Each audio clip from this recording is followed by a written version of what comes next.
So it's Thursday, December 7th, 2017, and I'd like to call this Homes Committee to order. Does anybody have a declaration of pecuniary interest? Seeing none, we'll go to the action items. A is blanket warmer for Bruce Lee Haven. Thank you, Madam Chair.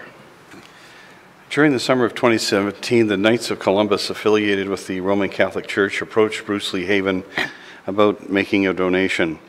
We indicated that a blanket warmer would be well received by many of the residents who experience cold, aches, which could be smoothed somewhat by a warm blanket.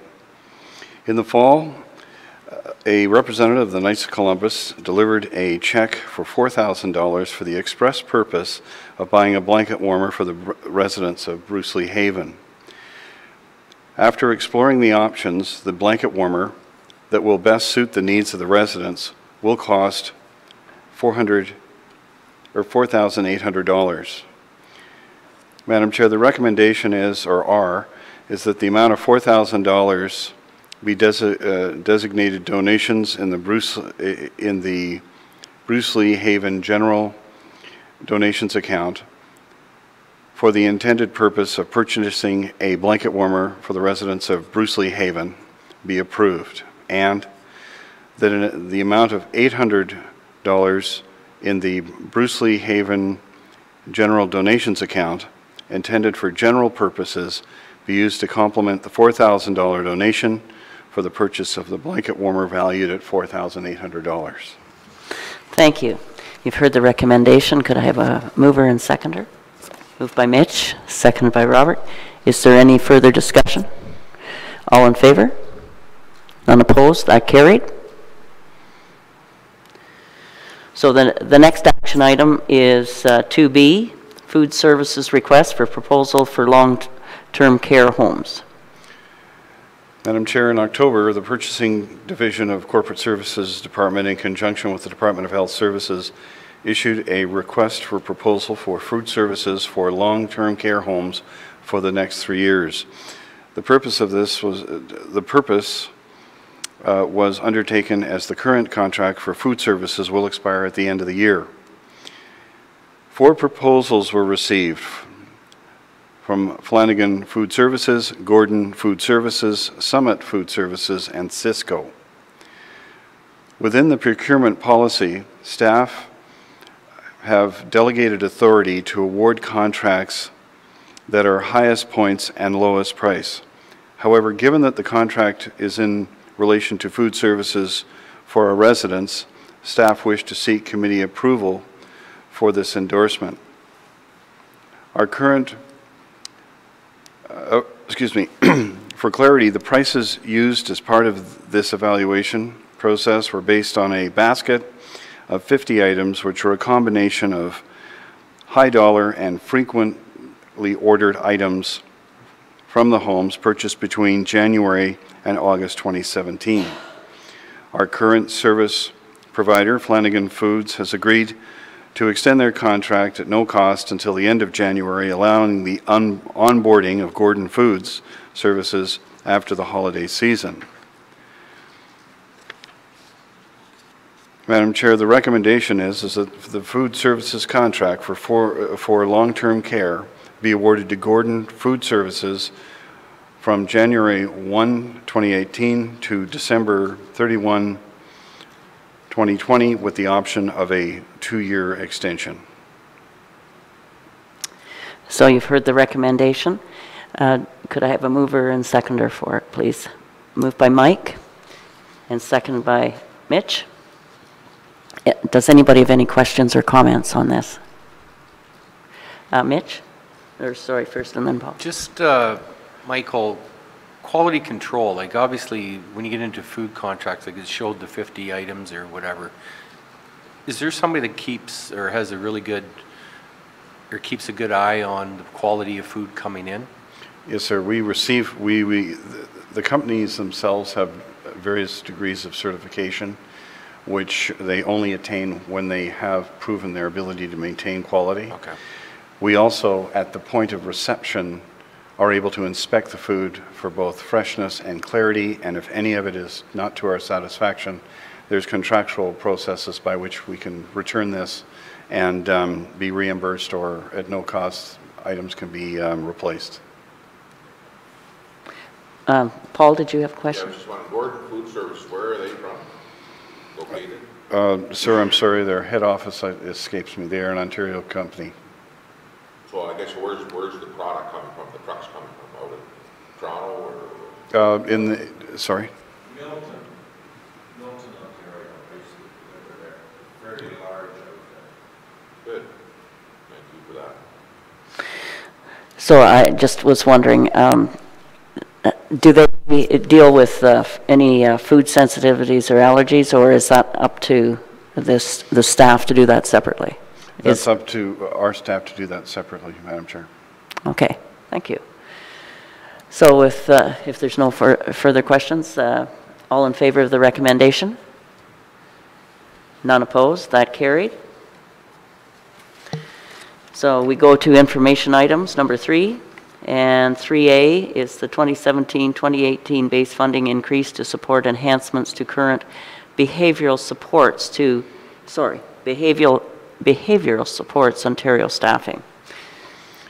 Madam Chair, for your information, the Southwest LHIN Integration Network has advised us that they will be providing a base funding increase for behavioral support services staffing for both homes in 2017-2018.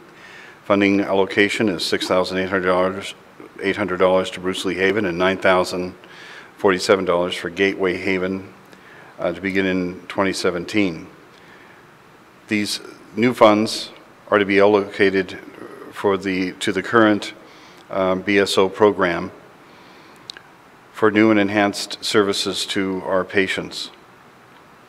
The addition of these funds will result in the BSO funding for Bruce Lee Haven to be $61,224 and Gateway Haven $48,571.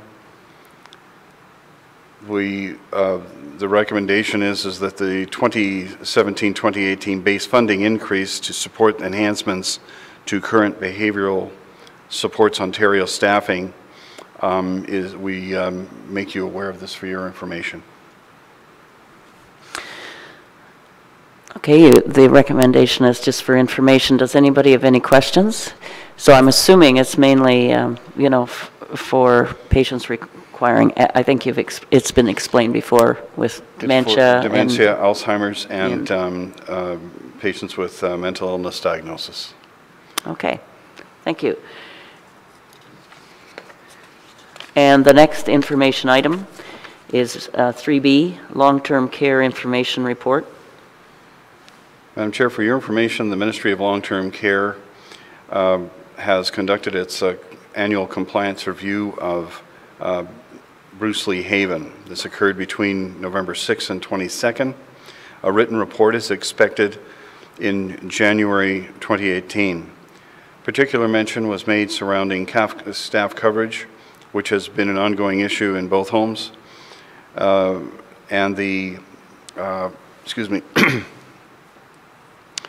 in both homes and in the long-term care sector in general.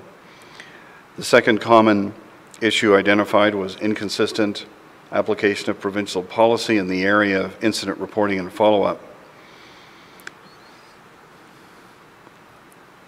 This item, the staff are currently altering and aligning policies given on the information, or based on the information that we've received from the ministers to date, or the minister's inspection team to date. The food service vendors RFP we have just discussed with you with regards to its being awarded. And we've also just briefed you on the behavioral support funding, which has been supplemented by the Southwest LHIN. Holiday activities are currently in full swing at the homes, with a Christmas dinner being offered each one of the floors. Have been started this week and continue for all of the residents of the home.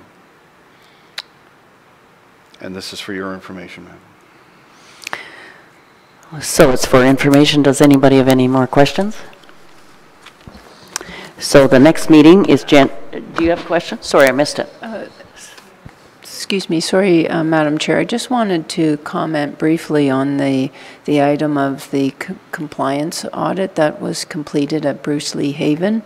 As all of you know, we go through a resident quality inspection every year, and every third year it's a deep dive inspection, and this year was our third year for those for both homes, both Gateway and Bruce Lee. And the one item that we have outstanding with us, similar to most others in the sector, is our staffing issues. And it's not for lack of trying that we are working to retain and recruit staff. As has been in the media, the personal support worker shortage across the province is really causing some hiccups. So under Director McCaig's initiative, there will be a special series of meetings occur with the union membership on retention, recruitment and retention. And as a bit of a sidebar, I've been invited by the members in our local hospitals to participate in a regional staffing forum because they too are having the same issue. So it's I just thought it was valuable because it is a big issue for the sector to comment on.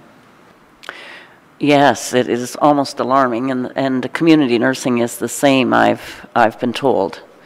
Part of the issue in community nursing, or it's the cost of a car to do all of the driving, and when you look at the salaries and everything, I think that's part of the issue as well. Anyway, I will look forward to your report another time because it is affecting right across our health system. Okay, so that leads us to January the 4th as being our next meeting, January 18. I need a motion to adjourn. Moved by and second by Paul. And we're adjourned.